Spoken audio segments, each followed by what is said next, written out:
All right, what's up, everybody? Welcome back to Simply Cyber Firesides. I'm your host, as always, Dr. Gerald Auger, and today we're exploring device audit and compliance with Yuriy Tsibere, product manager at ThreatLocker. Now, Yuriy joined ThreatLocker in 2024 and has been instrumental in shaping their endpoint protection solutions across Windows, Mac, and Linux platforms.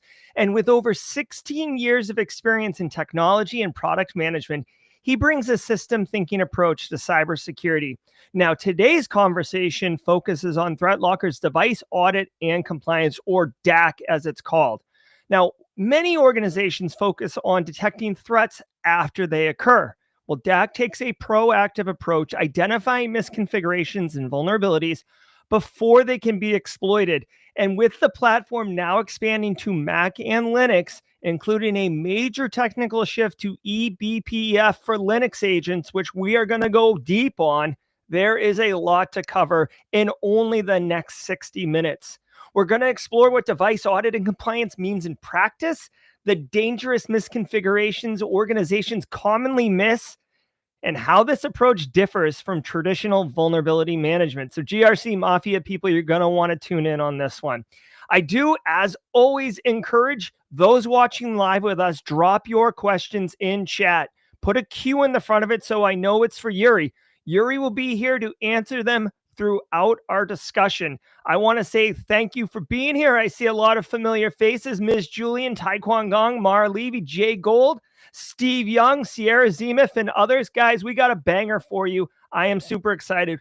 Let's drop our Oprah emotes in chat and welcome Yuriy in the appropriate Simply Cyber way. Let's go get him and have a hell of a conversation. Thank you. Let's roll.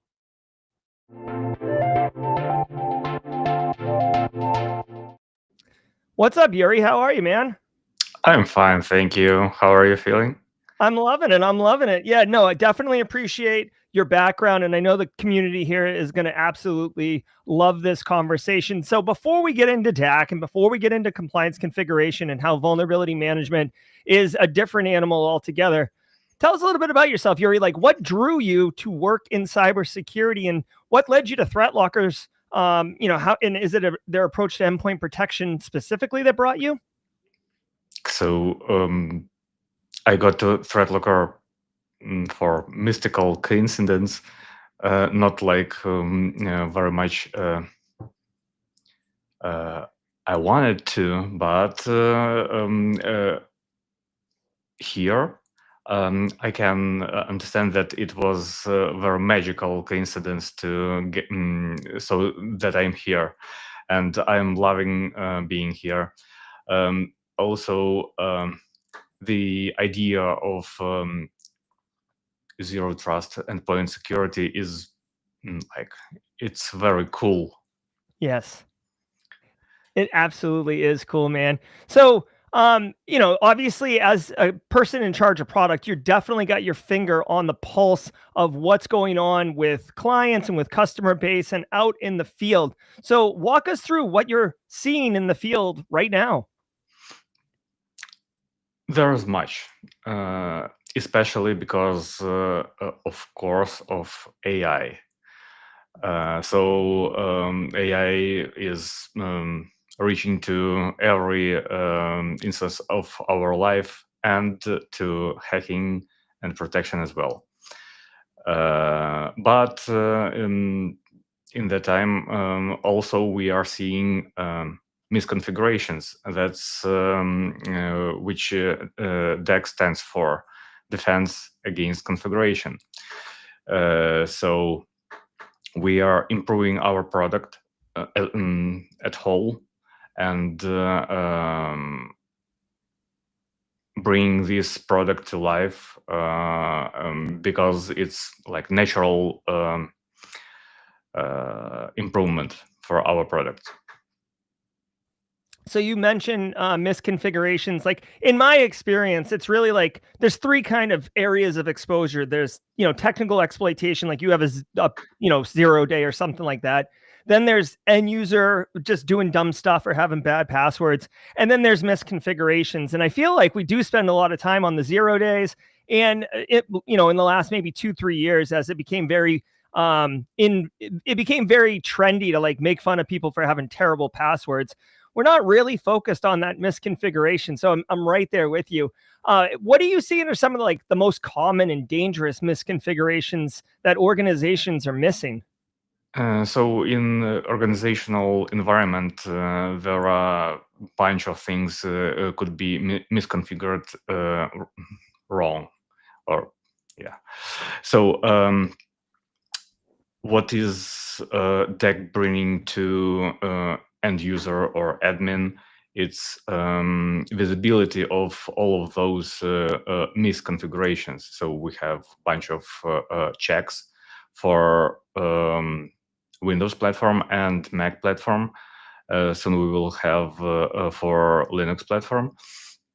When admin can on one dashboard look overall situation with bad configurations, like somewhere is SMB version 1 is allowed on a Windows machine. Yeah, it's very old and known issue, but in some cases, even pro users can turn it off for a purpose and forgot to turn it off. So all of such configurations are visible with our defense against configuration. Yeah, I'm looking forward to that. We're actually going to show you guys at home a deeper look at it later, kind of like what it actually looks like when you see that. But I'm 100% with you. There's so many instances too, like you configure a machine and then you re-image it because something bad happened, and you've got all those default configurations in there. I recently was talking about the gold image and vanilla images. When I came up, Yuri, I feel like I'm an old man here, but when I came up, I called it like vanilla load and gold load, right? I called those, they were loads, but apparently this whole thing came out in the last month with the community that's not the term. Like no one calls it that. Do you use the term like gold image, gold load, gold, or maybe something different in your professional experience? Just an image or a gold image sometimes, Okay. but not like in everyday use. Yeah, no, I definitely don't think you're taking someone out on a date and being like, I really enjoy the way the sun looks like a gold image today. Yeah, no. Okay, so I'll put you firmly in the gold image camp, and I will continue to be the one person in the gold load camp over here. So you've been talking about DAC a bit, man. For the audience at home who may not be familiar, right? Can you explain what DAC is, like how it works at a technical level, and what makes it different from traditional vulnerability or configuration management tools? So on technical level, it is implemented on the agent side. So for using ThreatLocker for securing your environment, you need to install a ThreatLocker agent, which then connects to our cloud and downloads the policies. So on the agent level, we are checking against a bunch of checks. So at Windows platform, we have around 200 checks right now, and they are increasing in numbers because every week or 2 weeks we are adding more and more with our new agent build, and around less than 100 on Mac side.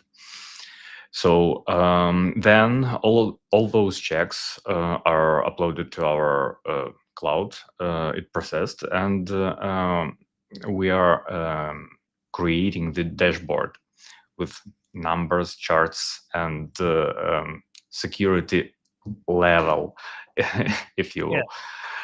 Yeah. You always got to have like color. You got to have a pretty dashboard, right? Yeah, like eye candy for the executives, so you can be like, look at our eye candy.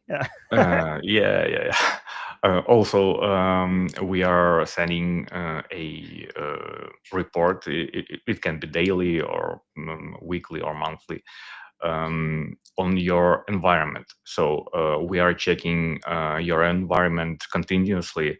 And if you are adding new employees with new endpoints, or you are removing someone, so you can see your environment state, not in real time, but it's for organization, it's near real time. So you can see daily what's your status of your environment. So personally, like as a former, well, I guess I was going to say former vulnerability management analyst, but like I've been responsible for vulnerability management in the past. I've been responsible for GRC, and I've been responsible for the entire, information security program as the leader. You had mentioned 200 checks on the Windows side, or maybe on the Mac. There's Windows and Mac checks, and you guys are constantly adding them. Yes. Out of curiosity, where are you getting them from? I mean, is it based on like CIS standard baseline hardening? Is it based on CSET? Like, I guess where are these checks coming from? And I'm also curious, can you add your own to it? Yeah, of course. So most of checks were designed processing the security frameworks.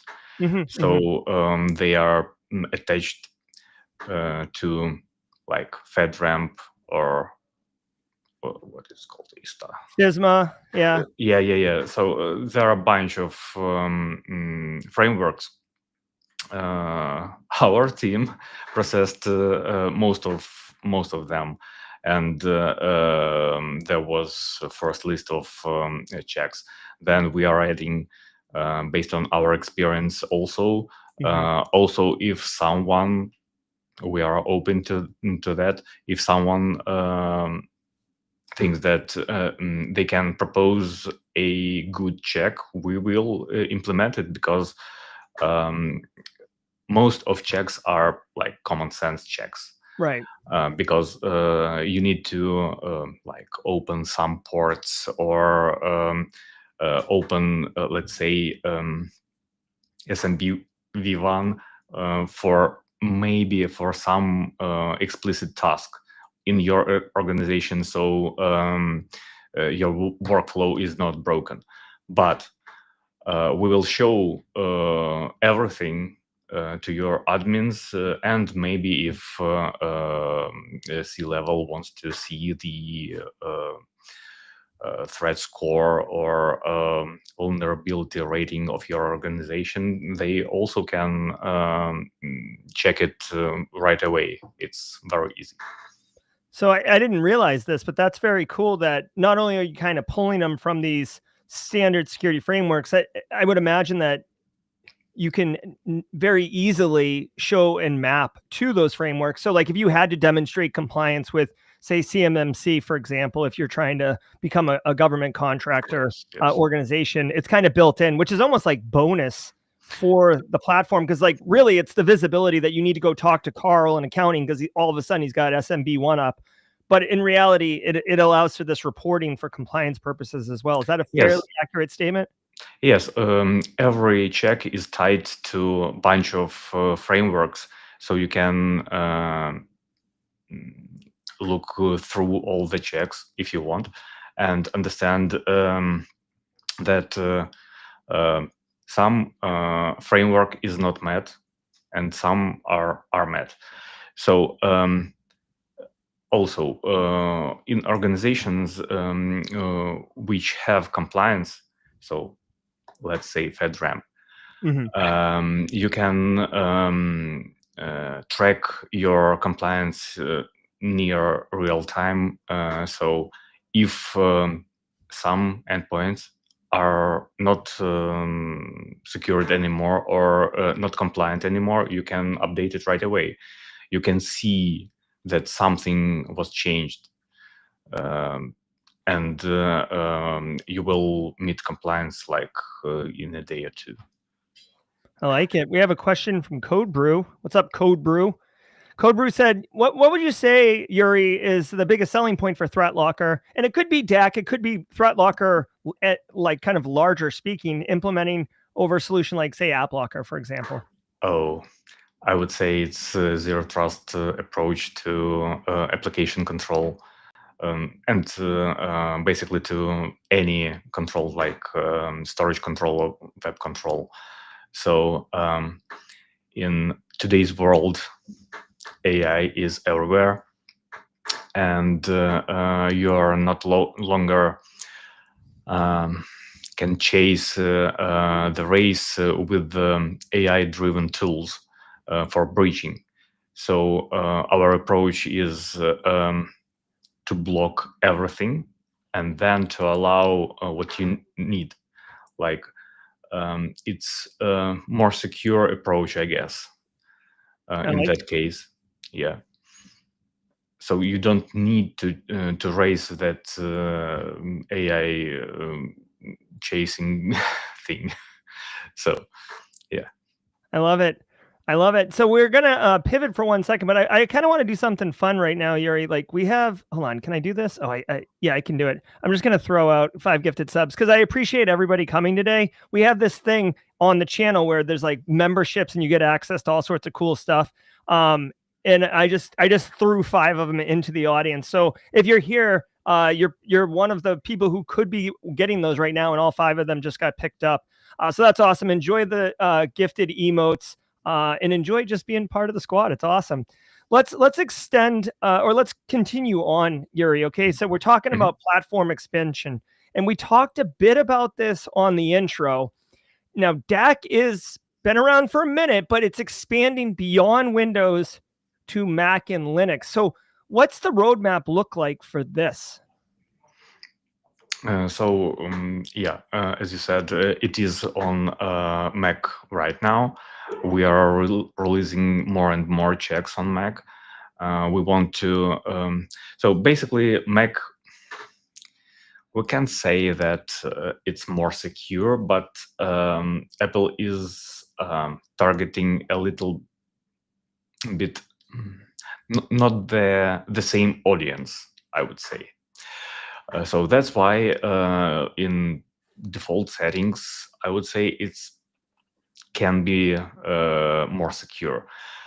But for your workflows, you can allow something stupid, and you can allow it without turning off then. So when you are continuously checking your environment, you can see it.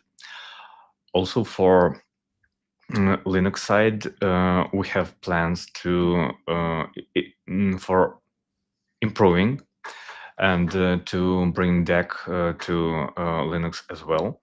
But our Linux agent, I would say, it's getting more and more mature, and eBPF support is one of the key parts of bringing DAC to a Linux side.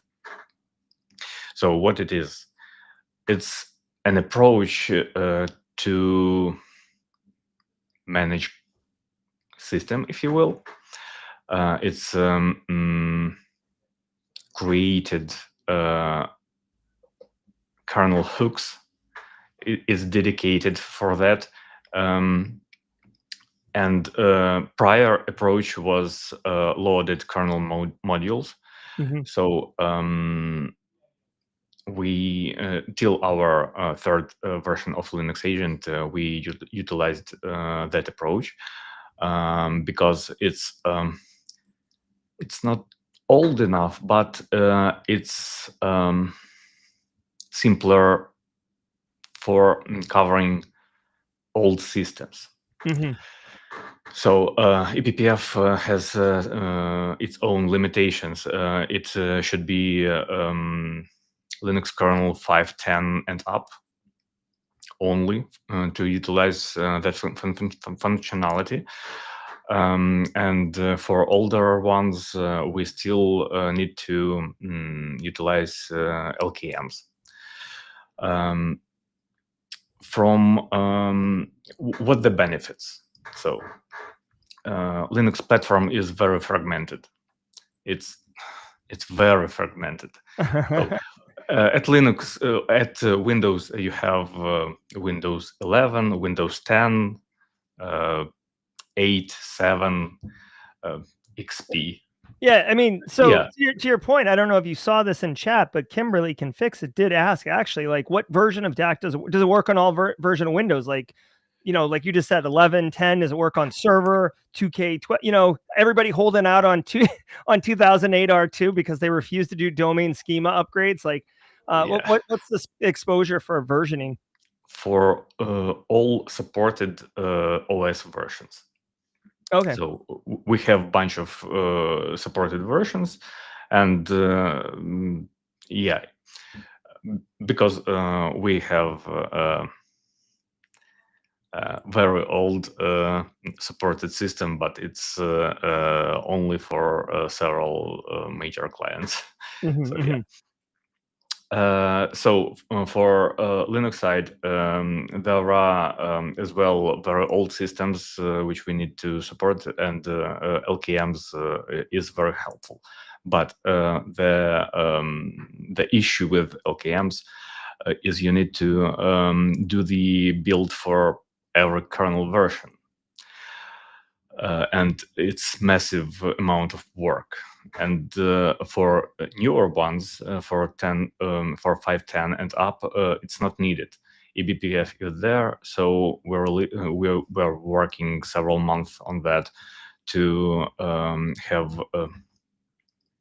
all kernel versions supported from 510 and up for supported distributions. So we already have some, not an issue, but known limitations for very old Ubuntu packages. But for most of Linuxes, newer Linuxes, we are supporting everything. So yeah, it's major shift, and in this case, we can start work on DAC for Linux. So, you covered a lot there, and I totally understand how Linux can be complicated in the kernel and all these. I'm curious, what kind of challenges did you face in bringing DAC to any of these platforms? Because I feel like a lot of people, and myself included, from time to time, when you don't see what the challenges were that you overcome, all you see is like Yuriy went in the lab and then he came out and DAC worked, right? But in reality, like, success isn't a straight line. It's a very squiggly line, and there's backstepping and all these other things, and no one really sees the struggle. What kind of challenges did you face in bringing DAC to these platforms, the Windows, the Linux, or the Mac? Yeah, there were several, from technological to infrastructure. So yeah, bunch of challenges.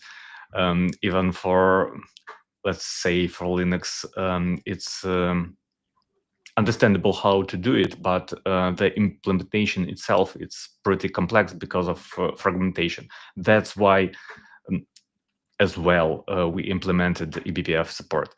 So for Mac, it's pretty much closed ecosystem for Apple. They are not allowing any drivers or kernel extensions. So you need to work with APIs that Apple exposed to you. For Windows, in this case, it's somehow easier. But yeah, we are reading news that that could be not the case in future in several years. So yeah, we are on top of that situation as well. Even from infrastructure point of view, we needed to improve our APIs, API servers, and allocate more resources to that, because it's pretty intense and big amount of data we're collecting to generate those reports. Yeah, that's always a question that I get, less from, end users really never question it. You put an EDR agent on a laptop or whatever, and it's like, this is your laptop, dude. Like it is what it is. But when you put an agent on like like a file server or the domain controller, you got Kevin and who's been there for 20 years, who's like, you're slowing my server down, and you're like, you have no demonstrable evidence to support that I'm slowing your server down. Like you just don't. As far as running DAC on these systems, in full transparency, if Kevin says it slows it down, is it kind of lightweight in the way that it, what kind of, like, I guess, what's the performance demands on these things? It's just you need to have opportunity to run our agent. That's it. It's doing the checks in background and in sequence one by one. It's very light, and then collected information is sent to API. So it is not that you need I don't know 16 cores CPU and 32 gigs of RAM and I don't know terabyte data store. So no, it's pretty lightweight. I love it. All right, so you heard it here. Mark tape, everybody. It was 26 minutes into the interview. Yuriy said, so you can snip it and send it to your domain administrators and be like, dude, it does not put on extra. Yeah, I've had that argument so many times in my life. It's brutal. All right. Let's get deeper into the weeds here on the technical deep dive. And if you have any questions, so everybody knows, we're talking, if you joined us a little late, we're talking with Yuriy Tsibere. Tsibere. See, I mean, I don't have the right emphasis on the sub part, but I think I'm close. Okay. You were close. Yeah. We're talking with Yuriy, who's product manager at ThreatLocker, and we're talking about this new feature, or this relatively new feature around audit and detecting misconfigurations, whether they're getting misconfigured in real time or if they roll out misconfigured, because that's basically attack surface. So if you have any questions, the conversation's been phenomenal. Chat has been popping. If you guys got any questions, just put it in chat with a Q and I will facilitate them to our talent here, Mr. Yuriy. But I want to go deeper, okay? I want to get into the weeds a little bit, which I know is totally your wheelhouse here.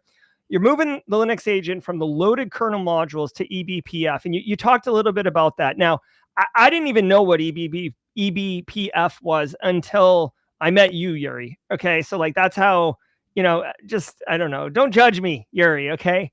But can you explain for our audience, but really for me, can you explain for our audience why was it such a major upgrade? Like what's eBPF give us, and why was it such a major upgrade going from the kernel up into that eBPF element? It's about support kernel versions.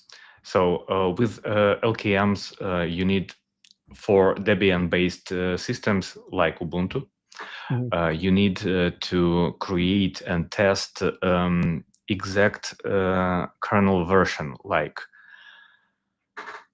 4.10.0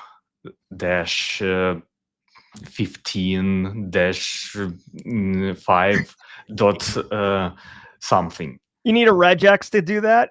Yeah. So yeah, for every kernel version, you need to have support, like literally.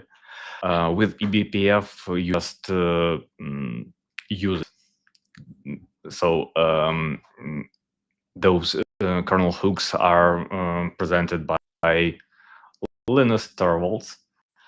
I hope it was part of that. At least he merged to his kernel. Yeah, and with utilizing eBPF, you don't need to track every update, upgrade, every build for kernels. You just this feature is turned on by default with newer kernels. So 5.10 and up, most of the system should have turned it on. But if you need to, if forcefully was turned off, we will help you to turn it on automatically. Yeah, to utilize that advantage, we are bringing this support. Yeah. So, I mean, is this? I feel like such a like I'm eating crayons or something when I ask this question, but like, should we think about eBPF as almost kind of like an API wrapper? I know it's not an API wrapper, but like an API wrapper around the Linux kernel that allows you to query in without having to deal with the complexity underneath. It's kernel hooks, basically. So yeah, you can treat it like API wrapper. So all of the hooks documented, and you can try to utilize them. But in this case, you need to be very cautious, because you're literally dealing with the kernel itself, and Windows is known for its BSODs, or blue screens of death. Oh yes. Yeah, it was very much the case with older ones like 98 or 95. But it is still a case when you are dealing with something with kernel. So you need to be very cautious with those calls. Even Linux has kernel panic mode. It's kind of blue screen. So yeah, we put much effort to test all those changes, so we are not messing with those hooks. Yeah. So interesting. So the blue screen of death, like the kernel panics, the seg faults. I guess I should have asked this up front. Is DAC like kind of read only? Like, I mean, is it just querying and polling status, or does it allow you to switch off SMB1? You know what I mean? Like, does it have like yeah. edit rights? So for some checks, yes, you can. It's easy enough to go to the setting itself. For some, you just can't do it other than go to machine and do something. So yeah, for some checks, we are providing like shortcuts. Oh, okay, very cool. I like it. So another question I'm kind of curious about with these Linux modules, I guess what limitations were you hitting with the kernel modules? Like, was it just a convenience and scalability for your team to grow, or was there actual limitations that, working with the kernel modules directly was causing that the eBPF allows you to extend past? Yeah, scalability is the king here. Because you can't support thousands or even tens of thousands of kernel versions for every Linux. So you have 32 bits, 64 bits, ARM builds, and some special builds for, I don't know, let's say some television equipment. So with if you have eBPF support on those, you need only to test it on package itself, and then introduce support for every kernel version. But if you use LKMs, you need to continuously do the monkey job, if you will, to support everything. But nevertheless, there is no eBPF support on older kernels, let's say 3.x or 2.x. With such capabilities that we need. eBPF was started, I guess, 3, 5, or 6 something. Yeah, but all the capabilities which we are utilizing are in 510 and up.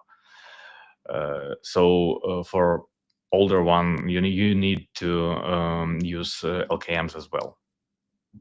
Yeah, I mean, I guess I could see if an organization had some mission critical app that required some very old version of Linux to run. But, as a CISO, I would be like, I would use this as a lever to like, we need to upgrade. I don't know why they would be running all this old tech, but like, we need to upgrade, guys, because we're paying all this money for all this tech stack and security stack, and we can't even utilize it because we're running Linux 3. Linux 3 Yeah, stack. but you see, from huge corporations point of view, you have some device which attached to some Linux server, and that device is I don't know, maybe on some factory or production line for cars or something like that. It's working 24/7, 365. You have a window to stop or reboot the machine like several days a year. So you see, Yeah. it's not so easy from a huge corporation point of view, and that line costs like millions of dollars. Yeah, you can't just upgrade. It's Right. working. It's continuously working. Yeah. Yeah, no, as goes the battle of being a Yeah. security professional, right? You deal with what the business gives you, right? Yeah. So just to kind of round out the eBPF conversation, what does it unlock for security teams? Like, is there any additional kind of value for security teams? We don't need to wait anymore for supported kernel versions, Mm. because like to support exact kernel version for some distro, you need like a week of development time, maybe less. In some cases, much less. But in some cases, they are facing some issues, and so it's so time is most advantageous in this approach.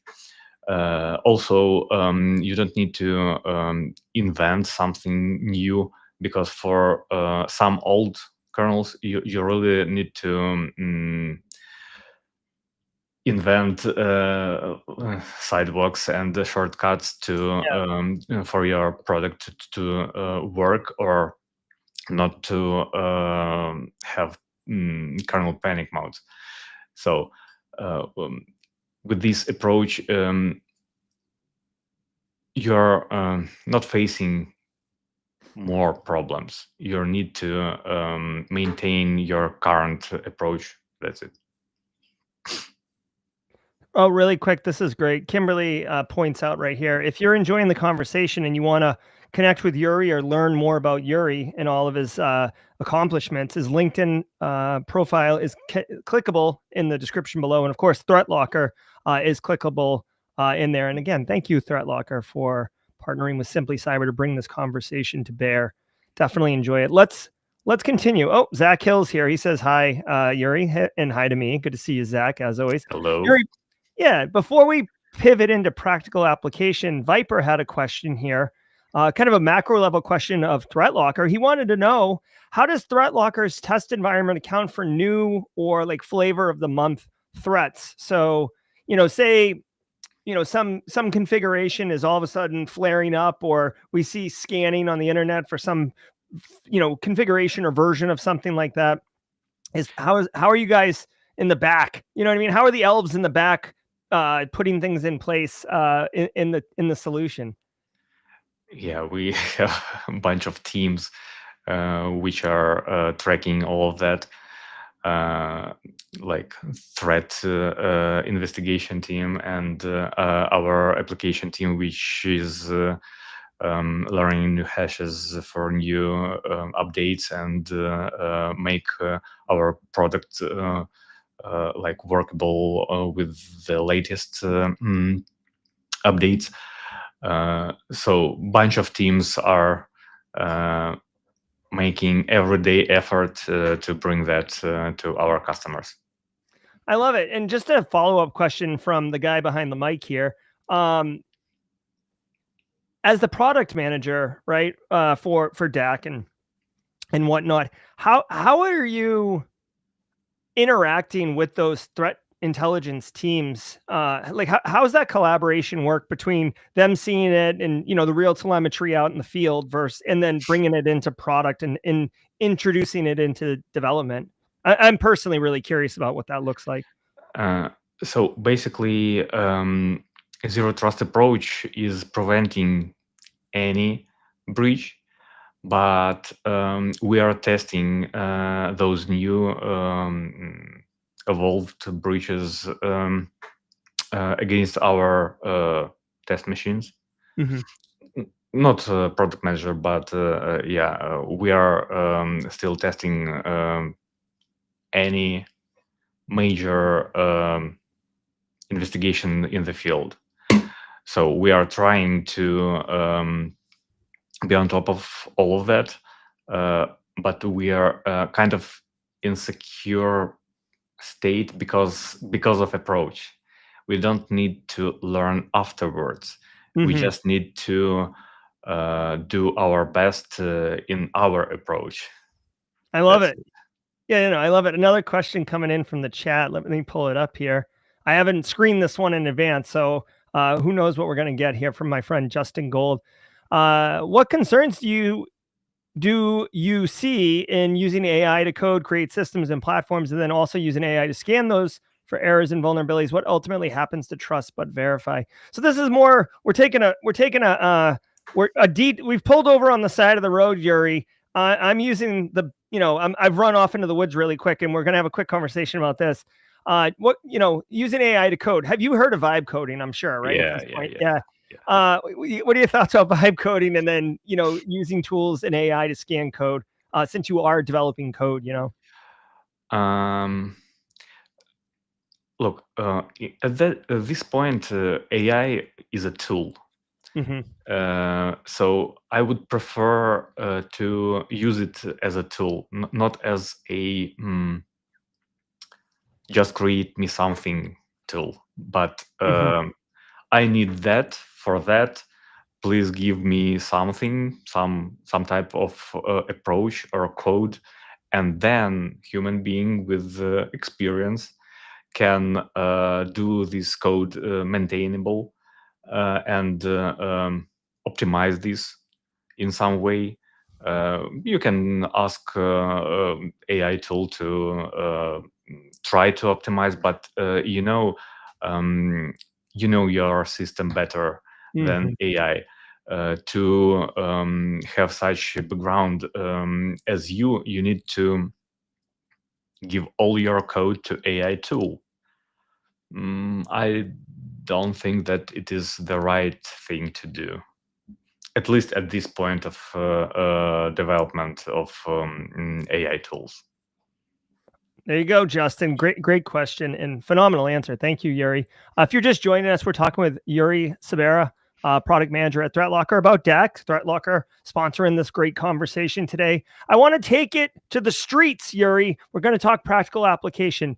All right, seriously, like walk us through a real world scenario. Like, for example, let's say I'm the security team lead at my company, right? And we've got ThreatLocker, and I go and I flip the DAC switch tomorrow morning. What am I seeing? Like, what's it look like? Yeah, so you should see your DAC dashboard.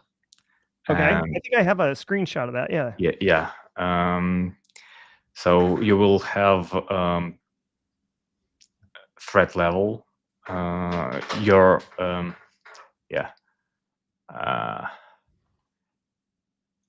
environment security rating. So against all the checks, we are giving you like level of your security with criticalities. So we have here, we can see that we have 4 critical, 3 high, and I don't know, 55 low risks. But the overall organization score is 68%. It is getting lower as we see that red arrow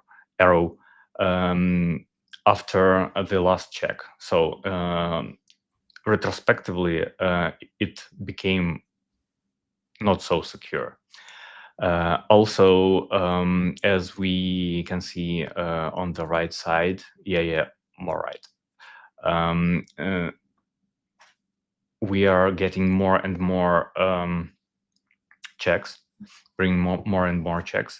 So those charts will go up with some time. But you can pass or fail those checks. So your overall score can be higher because you made your configurations more secure from our perspective. If we will go to picture 3, okay, it's picture. It's okay. No, I got it. I got it. In our interface, we have all the description for check itself. Here we can understand that we disabled our temper protection for our agent for an hour. So, and we treat it as a very critical threat. So also we can see that this threat is related to frameworks. So we have a bunch of them. Also, we can see that only one endpoint in your environment has this critical threat. Also, we are providing complete description what it means, what the risk, and what you need to do here. Also, we are this screenshot is representing our PDF report for security team or C-level. So they can go through and understand what the overall security in your organization. So also you can schedule those reports to a bunch of people or limit it to only 2 of them. It's the lowest number of people which can receive it. We are treating it like you need. We are providing you a knowledge. So please don't put it in spam. Just you need to have everyday overview of everything, because maybe there can be some threat and you don't want to miss it. So yeah, I do want to really quickly call out to everyone's attention here at the top where it says related frameworks. And Yuriy, I am guilty. Let me bring you up so you can see us. I'm guilty because I'm an American, okay, right? And I know we get kind of a bum rap as Americans, but like I always think through the lens of American, right? And I just want to call everyone's attention to this really quickly. On the related frameworks, we have, you know, obviously your NIST CSF, which is the gold standard and everybody should follow, but I digress. We have CMMC, but I want to call your attention. We see Essential 8 and Cyber Essentials and the Canadian one. So the Essential 8 is the Australian endpoint security configuration guideline. So it's not really, you know, a American, they're not applying it to like American systems for American standards. It is much more holistic and equitable for organizations of any kind of country, basically, that would these are very, very popular standards that you've dropped in here, these frameworks. Yeah, we're present in most countries of the world, so yeah, we need to take to our attention local security standards as well, if you will. Yeah. So, I mean, with all those standards and frameworks, can you kind of, again, selfishly, Yuriy, because I'm a huge GRC dork, right? I like CISO. I love risk. I love managing risk. I love talking about cyber. Like, how this tool obviously reduces risk, right? Because you're basically hardening the attack surface and limiting the mean time between misconfiguration and actually properly configuring and hardening the environment. But like, how would this help compliance, the compliance arm of a cybersecurity office, right? Like, can we use the reporting or the dashboards, or can we integrate it in any way to support compliance initiatives? So basically, you can track all of them, but we are not providing, as of now, a synchronization tool or something to check all of that. But I guess it's a good idea. Yeah. All right, we'll put it on the roadmap. So actually, this is it's a perfect segue, right? So looking ahead, okay, let's look ahead for a minute. What's on the roadmap? I know we've talked a little bit about Linux is coming down the pike. What's on the roadmap for you? Oh, bunch of things, and I don't think you can talk about, I suppose, would can be talk about it. Yeah. All right, so Yuriy could share with us, but we'd have to sign friend DAs and such. So let me pivot and ask a different question, Yuriy. For those who are listening in chat right now, what would be your advice for getting started with a more proactive approach to configuration management? Look, all those configurations are known. Yeah, in those frameworks. Yeah, it's some 100 pages documents you need to process to understand what exact configurations are. But all of this is visible and accessible. You can get any of those standards and read it by yourself. So basically, I would say the common sense approach is very much appreciated in this matter. So just don't do stupid things with configuration. Don't allow something old, because yes, basically very old stuff is utilized by hackers mostly. It's like you need to prevent the most used breaches with the common sense, and the other 10, 15, 20% will secure ThreatLocker. I like it. A couple questions from chat here. AB wants to know, with microservice pipelines that use third-party libraries, these kind of dependencies could be quite a challenge for detecting and being able to audit and stuff. Is DAC kind of play in this space at all? In microservices, so we are protecting endpoint, and I don't think that microservices are running on the host machine. We are protecting host machine. So yeah, I think it might be out of scope, right? That you're looking more at operating system configuration, right? Yeah. Sierra Montgomery also had a follow-up question. Can MSPs, this is a great question, Can MSPs define baseline config templates for specific customer verticals like finance, healthcare, and education? That's a fun question, Sierra. And this is what I'm talking about, Yuri, when I'm like, I'm a big old cyber dork. Like, I think this question's phenomenal.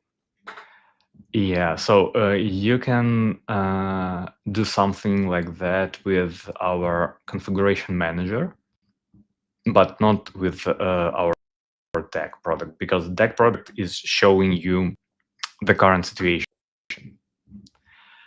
But configuration manager can allow you to do some stuff like in the question. All right. Very cool. And thank you for the questions, AB, Sierra, and throughout the course of the show, Kimberly and Justin and Viper Nil and others. It's been phenomenal. Yuri, any final thoughts for the chat today before we start wrapping things up? We have our every year conference here in Orlando in the beginning of the March. It would be 4 to 6, I guess, if I remember correctly. So we are welcome, everyone. So you can go to our website and we will meet you there.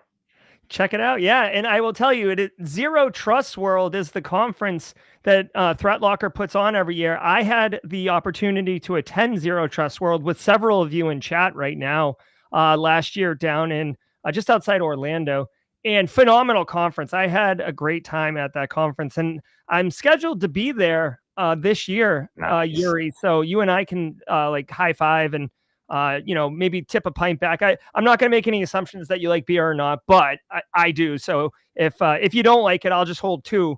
And if you do like it, we can each hold 1 and clink glasses, and that'll be fun. So Zero Trust World, guys, you would really enjoy it. I know several of you in chat have attended it. All right, guys, check it out. Yuri, I want to say thank you. Thank you so much for breaking down device audit and compliance today with us. The shift from reactive to proactive endpoint security is absolutely super important for organizations, frankly. And I personally do like what ThreatLocker is doing with like being able to make deny by default actually feasible instead of like, you set it up and then you start loosening it until it's basically just turned off. If you want to learn more about ThreatLocker's DAC and ThreatLocker in general, go to threatlocker.com and check it out. It's pretty straightforward. If you want to get to Zero Trust World, you can go to threatlocker.com and just, or Google Zero Trust World, and then it'll come right up. I want to say thank you to the chat. Guys, definitely appreciate you coming out today and being part of the show, getting engaged. The chat was awesome. I hope, Yuri, you had a great time. I really appreciate it. I like it.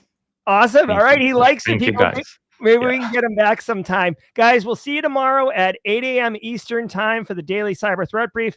I'm Jerry. He's Yuri. Until next time, stay secure.